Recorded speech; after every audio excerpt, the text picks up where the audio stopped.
Hello दोस्तों, good morning. स्वागत है एक बार फिर से आप सभी का एनजेटी एजुकेशन में। दोस्तों आज है 14 नवंबर और आज के दिन की वीडियो में हम लोग बात करेंगे आज के दिन से बनने वाले सभी महत्वपूर्ण क्वेश्चंस के बारे में, करंट अफेयर के। लेकिन आगे बढ़ने से पहले आप सभी को दोस्तों बाल दिवस की बहुत बहुत शुभकामनाएं। आज भारत के प्रथम प्रधानमंत्री पंडित जवाहरलाल नेहरू जी की जयंती है और इनकी जयंती पर मनाया जाता है बाल दिवस। चलिए शुरुआत करते हैं। सबसे पहले कल का रिवीजन करेंगे। कल हम लोगों ने पढ़ा था कि किसकी जयंती पर प्रत्येक वर्ष 11 नवंबर को राष्ट्रीय शिक्षा दिवस मनाया जाता है। तो ये मौलाना अबुल कलाम आजाद जी की जयंती पर मनाया जाता है। समुद्र के अंदर ज्वालामुखी विस्फोट होने के कारण किस देश को एक नया द्वीप मिला है? तो जापान को मिला है। और अभी हाल ही में भारत और बांग्लादेश की नौसेनाओं के बीच उत्तरी बंगाल की खाड़ी में बोंगो सागर 2023 नाम का अभ्यास आयोजित किया गया। भारतीय वायुसेना की एक मिसाइल जो S-4 एयर डिफेंस मिसाइल है, जिसको रसिया से हम लोगों ने परचेज किया था, इसका नाम अब सुदर्शन कर दिया गया है। ऑस्ट्रेलिया में दुनिया का सबसे ऊंचा लकड़ी का टावर बनाए जाने की संभावना व्यक्त की गई है। और सरकारी हस्तक्षेप के बाद आईसीसी ने श्रीलंका के क्रिकेट बोर्ड को बर्खास्त कर दिया है, निलंबित कर दिया है। इसके अलावा कल हम लोगों ने पढ़ा था कि भारत और अमेरिका के बीच 5वां 2+2 मंत्री स्तरीय वार्ता शुरू हो चुका है नई दिल्ली में। भारतीय नवाचार अर्थशास्त्र पुरस्कार जीता है एक S4S टेक्नोलॉजी। हालांकि 5 टोटल ऐसे जो संस्थाएं हैं उनको अर्थशास्त्र पुरस्कार दिया गया है। अभी हाल में सैमसंग ने सैमसंग गॉस नाम से अपना जनरेटिव एआई मॉडल पेश किया है। और भारत ने एलओसी और एलएसी पर तैनात करने के लिए इजराइल से 4 हार्मिस 900 ड्रोन खरीदा है। ये थे टॉप 10 करंट अफेयर के क्वेश्चंस कल की वीडियो से, जिनका आपने किया है क्विकली रिवीजन सिर्फ और सिर्फ 1 मिनट में। अब हम लोग बात करेंगे आज के दिन के करंट अफेयर की। लेकिन उससे पहले आपको बता दें, इसकी पीडीएफ और क्विज आपको एमजेटी ऐप पर मिल जाएगी। पिछले दिनों छुट्टियां चल रही थी तो इस वजह से पीडीएफ और क्विज नहीं हो पाई थी, लेकिन अब डलवा दिया गया है तो आप जाकर के उसको सॉल्व कर सकते हैं। शुरू करते हैं आज का करंट अफेयर। पहला क्वेश्चन है, प्रत्येक वर्ष 12 नवंबर को निम्न में से कौन सा दिवस मनाया जाता है? तो 12 नवंबर को मनाया जाता है दोस्तों विश्व निमोनिया दिवस। साथ ही साथ एक और दिवस मनाया जाता है लोक सेवा प्रसारण दिवस। ये दो क्वेश्चन थे, इसको मैंने एक ही में मर्ज कर दिया है, तो दोनों के बारे में एक एक करके जान लेंगे। दोनों ही दिवस से रिलेटेड क्वेश्चन थे, तो उपरोक्त दोनों यहाँ पर ऑप्शन आपका करेक्ट होगा। सबसे पहले बात करेंगे विश्व निमोनिया दिवस की। World pneumonia day. निमोनिया दोस्तों एक डिसीज है, एक रोग है, एक बीमारी है, और इसके प्रति लोगों में अवेयरनेस फैलाने के लिए ये दिवस मनाया जाता है। निमोनिया जो है एक श्वसन संबंधी या कहें कि सांस लेने से संबंधी एक बीमारी है, इन्फेक्शन टाइप का होता है। इसका मेन कारण खांसी और जुकाम होता है। तो ये संक्रमण अमूमन 5 वर्ष से कम उम्र के जो बच्चे होते हैं उनमें देखने को मिलता है, या फिर बुजुर्गों में ज़्यादा देखने को मिलता है। इस बार की थीम रखी गई है every breath counts, stop pneumonia in its track. Pneumonia की स्पेलिंग देख लीजिए, ये कई बार पूछे जाते हैं इंग्लिश वगैरह में। फिलहाल इस दिवस की शुरुआत डब्ल्यूएचओ ने 2009 में की थी। डब्ल्यूएचओ यानी कि वर्ल्ड हेल्थ ऑर्गेनाइजेशन। अब बात करते हैं दूसरे दिवस की, पब्लिक सर्विस ब्रॉडकास्टिंग डे या कहें लोक सेवा प्रसारण दिवस। ये दिवस दोस्तों 12 नवंबर को मनाया जाता है और ये उस दिन की याद दिलाता है जब 12 नवंबर 1947 को भारत के राष्ट्रपिता महात्मा गांधी जी ने नई दिल्ली में ऑल इंडिया रेडियो, तब ऑल इंडिया रेडियो के नाम से जाना जाता था, एआईआर स्टूडियो नाम से जाना जाता था, अब तो आकाशवाणी नाम हो गया है। तो उस स्टूडियो में जा करके देश को संबोधित किया था उन्होंने। उन्होंने क्यों संबोधित किया था? क्योंकि दोस्तों उस टाइम पर ना, जब चूंकि 1947 में जब पार्टीशन हुआ, तो उसके बाद बहुत सारे लोग आकर के कुरुक्षेत्र में विभाजन के बाद अस्थायी रूप से बस गए थे। तो इन विस्थापित लोगों को संबोधित किया था महात्मा गांधी ने, और ये इनकी पहली और आखिरी यात्रा रही इसमें ऑल इंडिया रेडियो में, दिल्ली में स्टूडियो में। तो उसी की याद में यहाँ पर आकाशवाणी के द्वारा ये मनाया जाता है लोक सेवा प्रसारण दिवस। 12 नवंबर याद रखना इंपॉर्टेंट है। अब नवंबर महीने के महत्वपूर्ण जो दिवस आए थे उनको हम लोग रिकॉल कर लेते हैं। 1 नवंबर को वर्ल्ड वीगन डे मनाया गया। 3 नवंबर को विश्व जेलीफिश दिवस मनाया गया। 3 नवंबर को ही विश्व बायोस्फीयर रिजर्व दिवस मनाया गया। 5 नवंबर को विश्व सुनामी जागरूकता दिवस और 7 नवंबर को राष्ट्रीय कैंसर जागरूकता दिवस मनाया गया। इसके अलावा 8 नवंबर को विश्व रेडियोग्राफी दिवस मनाया गया। 9 नवंबर को उत्तराखंड राज्य स्थापना दिवस मनाया गया और 10 नवंबर को शांति और विकास के लिए विश्व विज्ञान दिवस मनाया गया। 11 नवंबर को राष्ट्रीय शिक्षा दिवस मनाया गया और 12 नवंबर को विश्व निमोनिया दिवस मनाया गया। इसके अलावा 12 नवंबर को ही लोक सेवा प्रसारण दिवस भी मनाया गया। आगे बढ़ते हैं। अयोध्या दीपोत्सव 2023 में कितने लाख से अधिक दीप जला करके विश्व रिकॉर्ड बनाया गया? तो अयोध्या दीपोत्सव आप सबको पता है, दीपावली के अवसर पर दीपोत्सव होता है श्री राम नगरी अयोध्या में। तो इसमें इस बार 22 लाख से ज्यादा दीप जला करके एक नया विश्व रिकॉर्ड बनाया गया है। ये विश्व record Guinness book of world record में दर्ज भी हो गया है। इन्होंने अपना ही रिकॉर्ड तोड़ा है, मतलब कि अयोध्या के दीपोत्सव ने पिछली बार 17 लाख से ज्यादा दीप जला करके रिकॉर्ड बनाया था। इस बार ये 22 लाख प्लस दीप जला करके अपना ही रिकॉर्ड तोड़ दिया है अयोध्या का दीपोत्सव। ठीक है। अच्छा, इसमें राम की पौड़ी समेत 51 घाटों पर 22,23,000 टोटल दीप जलाए गए थे। तो 22,23,000 टोटल है। इसके अलावा इसमें यूपी के सीएम योगी आदित्यनाथ जी, यूपी की गवर्नर आनंदीबेन पटेल जी, इसके अलावा दोनों उप मुख्यमंत्री, बहुत सारे कैबिनेट मंत्री, 52 देशों के राजदूत, ये सभी इसमें हिस्सा लिए थे। क्लियर। श्री राम नगरी अयोध्या में दीपोत्सव का आयोजन 2017 से किया जा रहा है, ये भी ध्यान रखना। अच्छा, अयोध्या के बारे में मैंने आपको बताया था दो तीन चीजें, जैसे अयोध्या को डिज्नीलैंड के थीम पर रामालैंड के रूप में विकसित किया जाएगा, रामालैंड के रूप में विकसित किया जाएगा। इसके अलावा अयोध्या को दोस्तों first solar city of Uttar Pradesh बनाया जा रहा है, ये सोलर सिटी के रूप में जाना जाएगा। First solar city of UP बनाया जा रहा है, देश का सांची है, ठीक है, मध्य प्रदेश वाला। इसके अलावा अयोध्या में मैंने आपको बताया था मर्यादा पुरुषोत्तम श्री राम इंटरनेशनल एयरपोर्ट बन रहा है, ये भी आपको ध्यान रखना है। आगे देखते हैं, हाल ही में किस मंत्रालय ने लैंगिक हिंसा के खिलाफ राष्ट्रीय अभियान नई चेतना 2.0 शुरू किया? तो दोस्तों अभी हाल ही में ग्रामीण विकास मंत्रालय के द्वारा लैंगिक हिंसा के खिलाफ राष्ट्रीय अभियान नई चेतना 2.0 शुरू किया है। पिछली साल इन्होंने नई चेतना लॉन्च किया था और इस बार नई चेतना का अगला संस्करण यानी 2.0 लॉन्च कर रहे हैं। किसको लेकर के? लैंगिक आधारित हिंसा के खिलाफ, यानी महिलाओं के खिलाफ जो हिंसा होती है उनके उन्मूलन के लिए, उनके खात्मे के लिए शुरू किया गया है। और ये जो है अभी 25 नवंबर को लॉन्च किया जाएगा। महिलाओं के खिलाफ हिंसा उन्मूलन के लिए अंतर्राष्ट्रीय दिवस भी मनाया जाता है 25 नवंबर को, तो उसी दिन ये शुरुआत किया जाएगा और फिर अगले महीने 23 दिसंबर तक ये अभियान चलेगा। तो 34 राज्य और केंद्र शासित प्रदेशों में ये मनाया जाएगा, ग्रामीण विकास मंत्रालय के द्वारा शुरू किया गया है। क्लियर है। अभियान गतिविधियों में लैंगिक हिंसा पर जागरूकता बढ़ाई जाएगी। अगला, हाल ही में चल रहे इजराइल फिलिस्तीन विवाद में भारत ने किस देश के खिलाफ मतदान किया?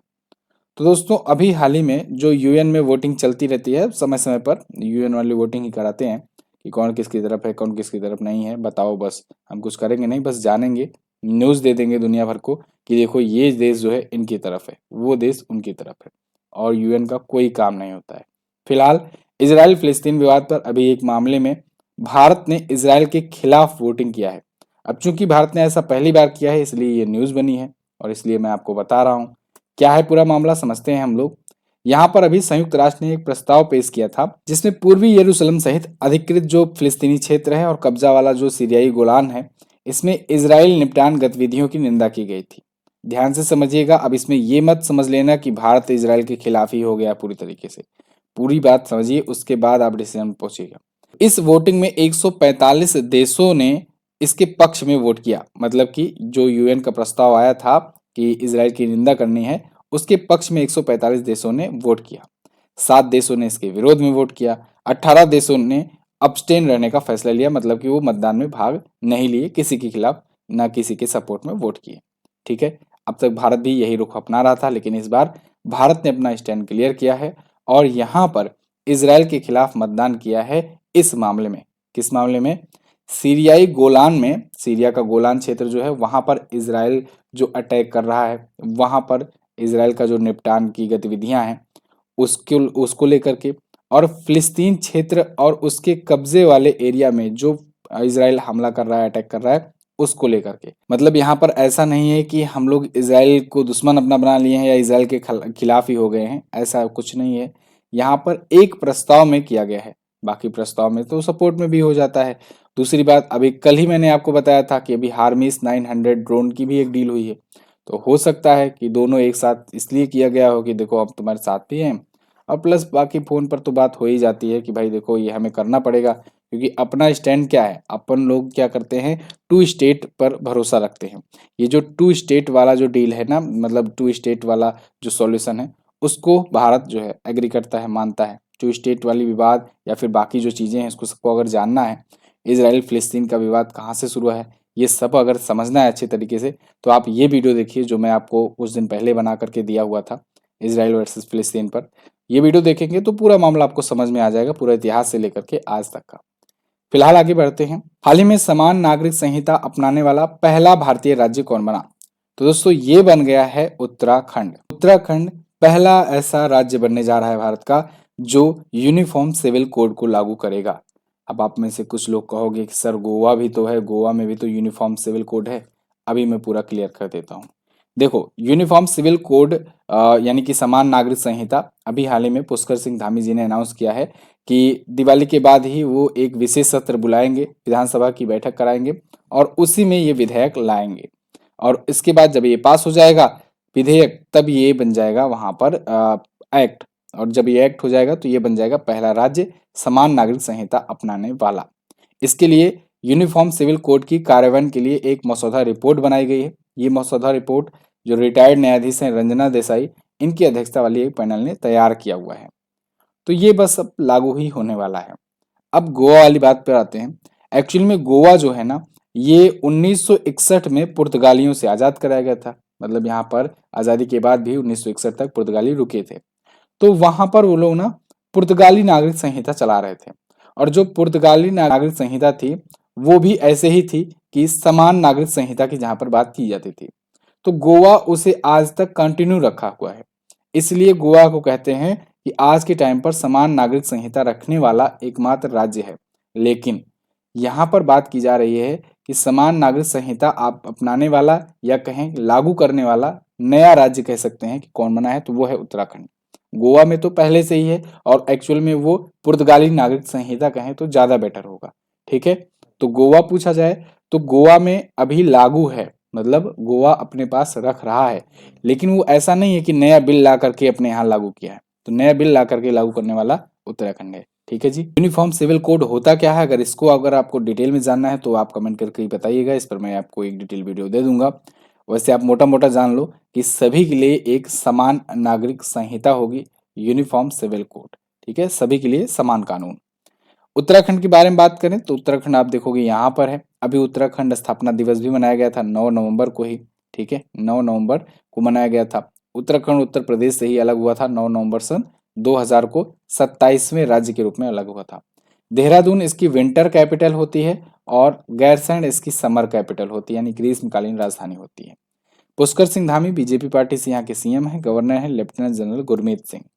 झीलों की बात करें तो भीमताल, नैनी झील, सप्तऋषि कुंड, नैनीताल, सात ताल, माता ताल, ये प्रमुख झीलें हैं। जिम कार्बेट नेशनल पार्क है, राजाजी राष्ट्रीय उद्यान है, नंदा देवी राष्ट्रीय उद्यान है, गंगोत्री राष्ट्रीय उद्यान है। माना नीति लिपुलेख ये प्रमुख दर्रे हैं, इनको आप याद रखना। छपेली, छोलिया, हारुल, गढ़वाली, कजरी ये प्रमुख लोक नृत्य हैं। विधानसभा में सीटें हैं 70, 13 जिले हैं, लोकसभा में 5 और राज्यसभा में 3 सीट यहाँ से जाती है। अच्छा, एक जरूरी सूचना आप लोगों के लिए, बहुत लोग के पेमेंट फेलियर्स वगैरह हो रहे थे और बहुत लोग को मौका नहीं मिल पाया था। कुछ लोग रिक्वेस्ट कर रहे थे सर कल पेमेंट कर दें, तो इसीलिए मैंने सोचा बहुत सारे ऐसे लोग होंगे, तो इसीलिए ये ऑफर कल तक के लिए बढ़ा दिया गया है। कल तक लास्ट टाइम है समझ लो। अब इसके बाद सभी कोर्सेज के प्राइसेस बढ़ जाएंगे क्योंकि 70% का एक ह्यूज डिस्काउंट दिया गया है। तो अगर जिन्होंने अभी तक ऑफर का फायदा नहीं उठाया है वो इस ऑफर का फायदा उठाइए। जितने भी कोर्सेज लॉन्च किए गए हैं अपने, उस पर 70% का डिस्काउंट मिल रहा है। आप बहुत सारे कोर्सेज ना इतने कम कॉस्ट में पा जाओगे जितना आपको उम्मीद भी नहीं होगी। तो आप जा करके MZT ऐप पर चेक कीजिए, जो भी आपको लगता है कि जिस एग्जाम को आप टारगेट कर रहे हो उस एग्जाम का जाकर के आप बैच ले सकते हो। मैं आपको रिकमेंड करूंगा GS सफलता बैच 3.0, जो कि अभी लॉन्च हुआ है, नया बैच है ये। इसमें एडमिशन अभी भी चालू है और क्लासेज इसमें चल रही हैं। तो 15 महीनों की वैलिडिटी के साथ सभी 15 महीनों तक आपको ई बुक भी दिए जाएंगे और सारे सब्जेक्ट इतिहास, भूगोल, अर्थव्यवस्था, राजव्यवस्था, विज्ञान, computer, static GK, current affairs सब आपका तैयार कराया जा रहा है। बहुत ही जबरदस्त बैच है। ये बैच आप प्राप्त कर पाओगे मात्र 599 में। वैसे तो ये बैच 1999 का हो जाएगा इस ऑफर के बाद, लेकिन अभी अगर आप लेते हो तो मात्र 599 में आपको ये मिलेगा। तो इसके लिए भी कूपन कोड सेम ही है, दिवाली 70 कूपन कोड का यूज कीजिए। अगर कोई भी डाउट आता है तो आप इस नंबर पर व्हाट्सएप कर सकते हैं जो यहाँ पर आपको दिख रहा है। आपको सॉल्यूशन बताया जाएगा, पेमेंट अगर फेलियर हो रहा होगा दूसरा तरीका भी बताया जाएगा। कहाँ पर मिलेगा कोर्स? ये आपको मिलेगा MZT ऐप पर। गूगल प्ले स्टोर पर जाइए, एमजीटी ऐप सर्च कीजिए और वहीं पर आपको सारी चीजें मिलेंगी वीडियो कोर्स सेक्शन में जाकर के। चलिए आगे देखते हैं। हाल ही में पीएम मोदी पर आधारित गाना अबेंडेंस इन मिलेट्स को किस पुरस्कार के लिए नामांकित किया गया? तो पीएम मोदी जी पर बेस्ड एक गाना आया था, आपको याद होगा पीएम मोदी और फाल्गुनी शाह ने मिलकर के इसे लॉन्च किया था और ये जून की बात है, जून 2023 की, ये मैंने कवर भी कराया था। तो ये जो गाना था, ये जो सॉन्ग था अबेंडेंस इन मिलेट्स, इसको अभी ग्रैमी पुरस्कार के लिए नामांकित किया गया है। ग्रैमी अवार्ड आप जानते हो दुनिया का सबसे बड़ा अवार्ड माना जाता है संगीत के क्षेत्र का। तो अबेंडेंस इन मिलेट्स को अभी इन दोनों ने गाया था और इसे अब नॉमिनेट किया गया है। मोस्ट प्रोबेबली हो सकता है जीत भी जाए। ध्यान रहे अभी इसने ग्रैमी अवार्ड जीता नहीं है, नॉमिनेट किया गया है। ठीक है। फाल्गुनी शाह और गौरव शाह, इन्हीं के हस्बैंड हैं गौरव शाह, तो इन दोनों ने मिलकर के इसे कंपोज किया था और पीएम मोदी का भी इसमें आवाज था। ये मिलेट्स को लेकर, मिलेट्स मतलब बाजरा, बाजरा को लेकर के संगीत था। आपको अगर याद हो, कई बार मैंने बताया कि 2023 को संयुक्त राष्ट्र ने अंतर्राष्ट्रीय बाजरा वर्ष घोषित किया है, वर्ष 2023 को, या कहीं से मोटे अनाज का वर्ष घोषित किया है। तो इसी के प्रति अवेयरनेस फैलाने के लिए ये गीत गाया गया था, जिसे अभी नॉमिनेट किया गया है ग्रैमी के लिए। जून 2023 में इसे पीएम मोदी ने लॉन्च किया था। आगे, हाल ही में विश्व पशु स्वास्थ्य पर 33वां सम्मेलन कहां पर हुआ? तो विश्व पशु स्वास्थ्य पर 33वां सम्मेलन दोस्तों अभी हुआ है नई दिल्ली में।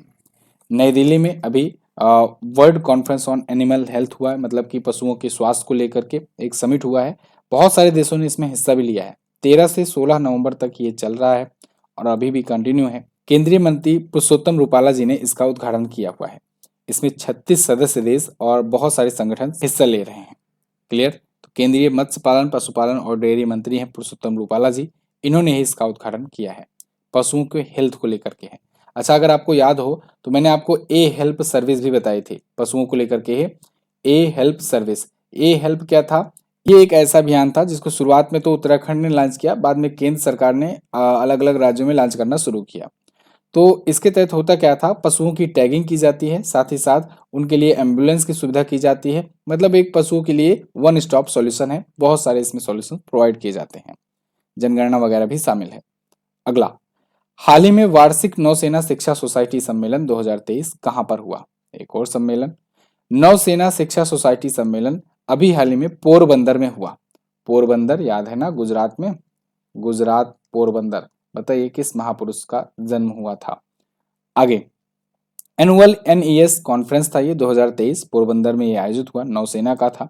इसने बेसिकली जो न्यू एजुकेशन पॉलिसी आई हुई है ना 2020 की, नई शिक्षा नीति, तो उसी नई शिक्षा नीति को नौसेना के जो नेवी के स्कूल हैं, नेवी स्कूल हैं, उसमें कैसे लागू किया जाए, इस पर चर्चा की गई है।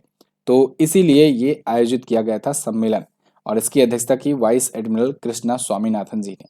तो 9 और 10 दिसंबर को आयोजित हुआ। नौसेना के किंडरगार्टन ने पहली बार इसका प्रतिनिधित्व किया था। अब इंडियन नेवी आई है, तो इंडियन नेवी के बारे में आप जान सकते हो, जैसे भारतीय नौसेना दिवस मनाया जाता है 4 दिसंबर को। इसके अलावा भारतीय नौसेना के अध्यक्ष हैं एडमिरल आर हरि कुमार। कौन है? आर हरि कुमार जी हैं इसके वर्तमान में अध्यक्ष। ठीक है, आगे बढ़ते हैं। हाल ही में सरकार ने किस राज्य के 9 मैतेई चरमपंथी समूहों और उनके सहयोगी संगठनों पर प्रतिबंध लगा दिया? तो दोस्तों अभी हाल ही में भारत सरकार ने मणिपुर में 9 मैतेई चरमपंथी समूहों और उनके सहयोगी संगठनों पर बैन लगा दिया है। ये संगठन, ये ऑर्गेनाइजेशंस देश विरोधी या कहीं राष्ट्र विरोधी गतिविधियों में शामिल थे और वहां पर हिंसा वगैरह भड़काने में काम कर रहे थे। तो इनको 5 साल के लिए प्रतिबंधित किया गया है। ऐसे 9 मैतेई चरमपंथी समूह हैं। इनमें से कुछ हैं जैसे पीपुल्स लिबरेशन आर्मी और इसकी राजनीतिक शाखा, revolutionary people's front, united national liberation front और इसकी और शाखाएं, इसकी और ब्रांचेज, मणिपुर पीपुल्स आर्मी, ये सब वगैरह। तो इनको ऐसे 9 मैतेई चरमपंथी जो समूह थे इनको बैन किया गया है। किसके द्वारा? केंद्र सरकार के द्वारा। मणिपुर में दोस्तों जो हिंसा भड़की थी, और मणिपुर में हिंसा जो थी उसका कारण पूरा मैंने आपको बताया भी था एक वीडियो में, ये वीडियो आप देख सकते हो। और मणिपुर हिंसा का कारण 3 महीने पहले ही जब ये हिंसा भड़की तब मैंने इस पर वीडियो बनाया था, आप लोगों ने देखा भी था। तो इसको आप देख करके समझ सकते हो कि क्या कारण रहे थे, क्यों ये हिंसा भड़की थी। मोटा मोटा अगर बात करें तो मैतेई कम्युनिटी एक तरफ थी, दूसरी तरफ थी कुकी और नागा कम्युनिटी। इन दोनों पक्षों के बीच में हुआ था विवाद और इसी को लेकर के यहाँ पर हिंसा भड़की थी। आगे मणिपुर की बात करें तो मणिपुर अगर आप देखोगे मैप में यहाँ पर आपको दिखेगा। अगर देखो बहुत लोगों को याद नहीं होता कि मणिपुर नीचे है कि ऊपर है, नागालैंड और मणिपुर में कंफ्यूज रहते हैं, तो आप ऐसे नागमणि लिख लिया करो। नागमणि लिख लोगे तो इसका मतलब नाग ऊपर है, पहले आ रहा है, उसके बाद मणिपुर आ रहा है। ठीक है, तो इससे क्या होगा कि आपको ये पता चलेगा कि मणिपुर बॉर्डर शेयर करता है कि नहीं अरुणाचल प्रदेश से। तो आप कहोगे नहीं, मणिपुर नागालैंड से बॉर्डर शेयर करता है, असम से शेयर करता है और नीचे मिजोरम से शेयर करता है। जबकि नागालैंड ऊपर अरुणाचल प्रदेश से बॉर्डर शेयर करता है, इधर असम से शेयर करता है, नीचे मणिपुर से शेयर करता है। पूर्वोत्तर राज्य कौन किससे बॉर्डर शेयर कर रहा है ये आपको याद होना चाहिए, क्योंकि यहाँ से क्वेश्चंस बनते हैं। फिलहाल इम्फाल मणिपुर की राजधानी होती है। यहाँ के सीएम है N Biren Singh, BJP party से हैं। अनसुईया उइके यहाँ की गवर्नर हैं। इसके अलावा यहाँ पर झील है लोकटक झील, बहुत ही प्रसिद्ध झील है। इसी के ऊपर किबुल लामजाओ नेशनल पार्क है। किबुल लामजाओ नेशनल पार्क ये एकमात्र दुनिया का फ्लोटिंग नेशनल पार्क है, यानी तैरता हुआ नेशनल पार्क है। यहीं पर लोसी झील भी है, यहीं पर सिरोही नेशनल पार्क भी है। तुजू दर्रा ये भी इंपॉर्टेंट है, ये कई बार एग्जाम में पूछा गया है। बाकी मणिपुरी नृत्य, पुंगचूलम नृत्य ये प्रमुख नृत्य हैं। 16 जिले हैं, 60 विधानसभा की सीटें हैं, 2 लोकसभा में 1 राज्यसभा में सीट जाती है।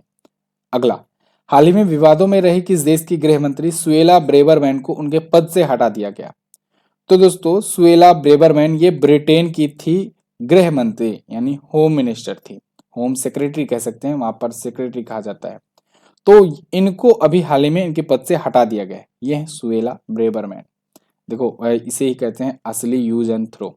अगर आपको याद हो, लिज ट्रस का नाम याद है? लिज ट्रस जो ऋषि सुनक के कुछ दिन पहले ही प्राइम मिनिस्टर बनी थी और कुछ ही दिन के लिए बनी थी, उसके बाद वो हटा दी गई थी।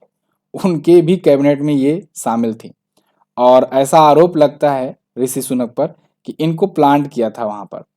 इन्होंने वहां पर खूब बयानबाजी की, इतनी बयानबाजी की कि लिज ट्रस का खूब विरोध होने लगा और लिज ट्रस की सरकार गिर गई। फिर ऋषि सुनक को प्राइम मिनिस्टर बनाया गया। जब ऋषि सुनक प्राइम मिनिस्टर बने तो इनको अचानक से गृह मंत्री का पद मिल गया। मतलब सोचो, पिछले प्राइम मिनिस्टर के कार्यकाल में भी ये मंत्रालय संभाल रही थी, उनकी सरकार गिरने के बाद उनके जो विपक्ष में खड़े थे उनकी भी सरकार में ये गृह मंत्री बन गई। लेकिन चूंकि ये अपनी आदत से बाज आती नहीं है तो इनको इतने दिनों तक झेला गया। उसके बाद इनके लगातार ऐसे बयान आते रहे। ये एक्चुअली में रहती तो है तो ये इंडियन मूल की, लेकिन जितने भी इंडिया या आसपास के जो मिडिल ईस्ट कंट्रीज हैं इनके खिलाफ ही ये बयान देती रहती हैं। अभी हाल ही में इन्होंने इजराइल फिलिस्तीन को लेकर के अपने देश के खिलाफ बयान दिया। मतलब देखो, देश जो है वो अगर जो कोई पक्ष ले रहा है तो उनके मंत्रियों को भी चाहिए कि उसी पक्ष में वो बोलें। तो प्रधानमंत्री कुछ और बोल रहे हैं, उनके मंत्री कुछ और बोल रहे हैं, तो फिर कहाँ पे वो चल पाएंगे। इसी वजह से इनको हटा दिया गया। अब किसे नियुक्त किया गया? तो देखो, नया गृह मंत्री नियुक्त किया गया है जेम्स क्लेवरली को, जो अभी तक विदेश मंत्रालय देख रहे थे। अब विदेश मंत्रालय खाली हुआ तो पूर्व प्रधानमंत्री डेविड कैमरॉन जो थे उनको विदेश मंत्रालय दे दिया गया। यानी अब ब्रिटेन के नए विदेश मंत्री होंगे डेविड कैमरॉन और नए गृह मंत्री होंगे जेम्स क्लेवरली। क्लियर है? ऋषि सुनक तो वहां के प्राइम मिनिस्टर हैं ही, भारत के दामाद भी हैं। अब आपको थोड़ा सा ब्रिटेन के बारे में समझा देता हूँ। देखो, ब्रिटेन जो है एक्चुअली में एक ब्रिटिश आइसल्स है। मतलब कि अगर आप देखोगे तो जो यूरोप है उससे थोड़ा सा सटा हुआ एक आइसल्स टाइप का है। इसमें कुछ देश हैं, जैसे जैसे आपको दिखेगा आयरलैंड, रिपब्लिक ऑफ आयरलैंड, इसके बाद इंग्लैंड दिखेगा, वेल्स दिखेगा और स्कॉटलैंड दिखेगा। जब केवल अगर हम लोग बात करते हैं स्कॉटलैंड, इंग्लैंड और वेल्स की, तो इन तीनों देशों को मिला करके बात किया जाता है, तब इसे कहते हैं ग्रेट ब्रिटेन।